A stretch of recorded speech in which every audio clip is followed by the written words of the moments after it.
Und wir kommen an dieser Stelle aber zu unserem letzten Land, zu unserem letzten Länder-Spotlight. Und ich darf begrüßen Frau Professorin Dr. Renáta Uitz.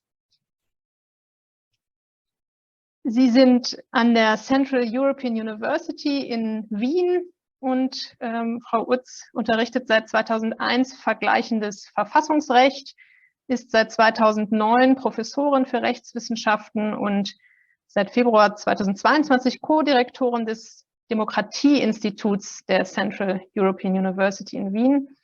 Schön, dass Sie da sind und Sie haben das Wort. Thank you very much for this kind introduction, Katja.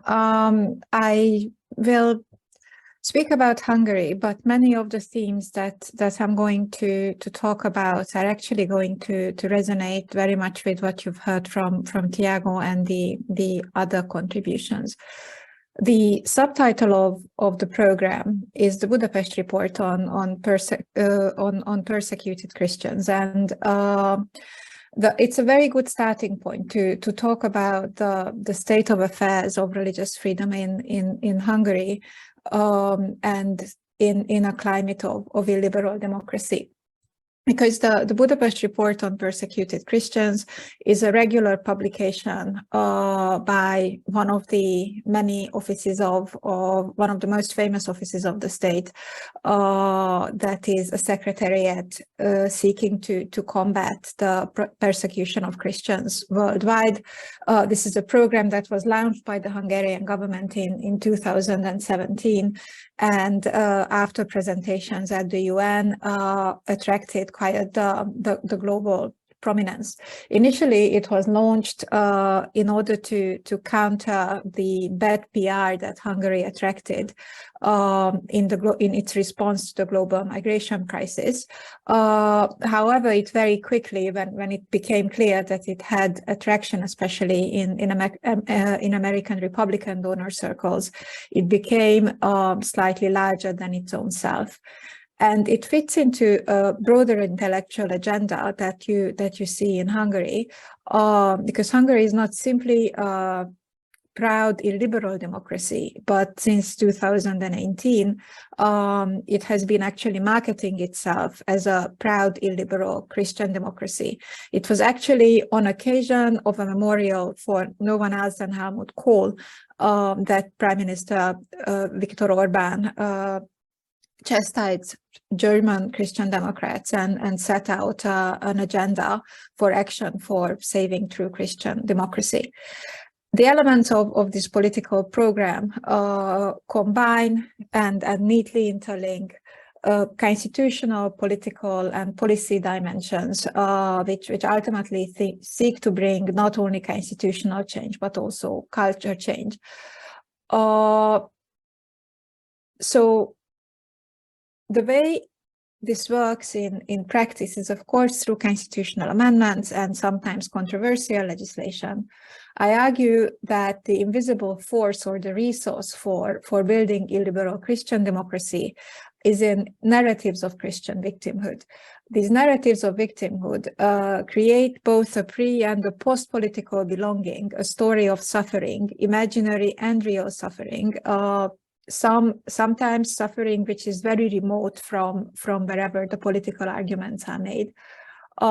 Christian victimhood lends serious moral gravity and urgency to illiberal political ambitions, and it works very well on the local, the European, and the global plane. Very often, as we see with the Hungarian government's actions, narratives of Christian victimhood are being deployed to protect the rights, the interests, the values, and the preferences of the local majority. Because rest assured, Hungary demographically happens to remain a Christian majority country. In terms of what you may have read in the report about what the Secretariat for Persecuted Christians is doing, The latest number is roughly 500,000 people who Hungary, through this program, helped to stay in their homelands or to return there. So this is certainly not an international assistance program to help the integration of refugees of religious persecution around the world.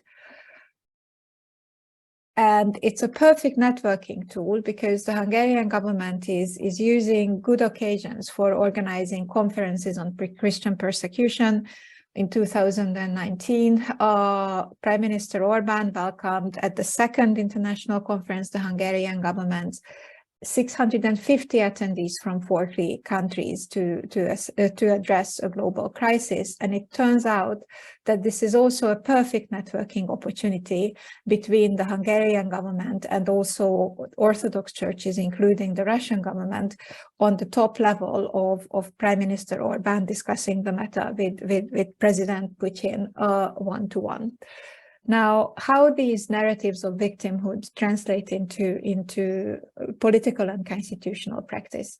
It's surprisingly easy to script Christian victimhood stories and identity lines into constitutional language. And it's also a very easy fuel, not only for a cultural transformation, but also for patronage politics on the local, the European, and also the global level. Most of you must have heard about the Hungarian fundamental law, which is the most important print of illiberal democracy and now illiberal Christian democracy in Hungary, placing Hungary in the legacy of King Saint Stephen, bringing Hungary to a millennium trajectory of Christian Europe. The most recent amendment to the Hungarian fundamental law is an amendment that on the one hand declares that a mother shall be a woman and a father shall be a man. This is a very important addition to the protection of marriage as a union of one man and one woman. And also in 2020, the Hungarian fundamental law was enacted specifically to guarantee the right of a child to self-identity corresponding to sex at birth. Here I'm quoting from the English translation of a constitutional amendment. And also a constitutional obligation to ensure the upbringing of children in accordance with values based on the constitutional identity and Christian culture of our country, end of quote. So there is plenty of constitutional script, which is then supported by global opportunities for exchanging experiences with how best to promote traditional family values and the traditional family. The Hungarian government regularly organizes in Budapest demographic summits with very prominent international speakers from all around the world. Hungary has also been a key interlocutor for an initiative of the Trump-Pence government that is the Geneva Consensus Declaration protecting the traditional family. Now, you may believe that this declaration under the Biden administration has little traction, except you probably are aware of several summits that are organized in order to promote both the consensus declaration and collect more and more signatures as the years go by. This is certainly an international movement that has very strong local supporters. In Europe, actually, the strongest supporter at the moment happens to be Poland. Now, an anchor point for the type of persecution narrative and illiberal Christian identity building project, which the Hungarian government is very much part of, is mobilizing support against the Istanbul Convention and potentially also promoting a convention on the rights of the family, the draft of which has been prepared by a Polish think tank, Ordo Juris. What independent journalists have been tracing is not only the wild success of the Hungarian-Polish signature drive to prevent the European Union acceding to the Istanbul Convention, but also the source of funding that merged public funds and foreign funding in support of this particular campaign. Now, the counter-convention has already that has been initiated by Poland and supported by these very active global networks that allegedly fight against the persecution of Christians globally, but nonetheless also speak the language of human rights in terms of protecting traditional family values, has been debunked by several academic publications.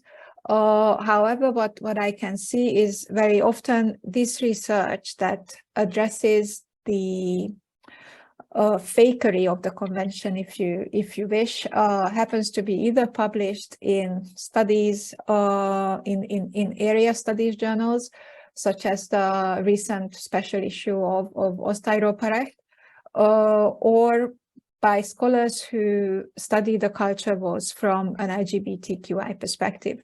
So this is how I would like to link this presentation back to the opening presentation of Heiner Bielefeld, where he was drawing attention to debunking some of the strong rights language that is used in the name of religion in order to restrict the rights of others, and especially in order to promote the preferences of local political majorities. Hungary is certainly a champion of this trend, and I'm happy to share further experiences of how to counter these influences on the local, European and international levels. Thank you very much for your attention. Ganz herzlichen Dank, Renáta Uitz, für Ihren Input am Budapest Report. Ich denke, da haben viele schon reingelesen. Da lassen sich natürlich sehr beispielhaft die Muster der Vereinnahmung von Religionsfreiheit ablesen, von denen wir zu Beginn gehört haben. Aber besonders wichtig ist es natürlich dann, Renáta, nochmal auch aktuelle Entwicklungen und sowohl auf nationaler als auch auf internationaler Ebene ja, von aktuellen Entwicklungen zu hören. Das ist natürlich der Mehrwert auch dessen, dass Sie jetzt hier heute dabei sind.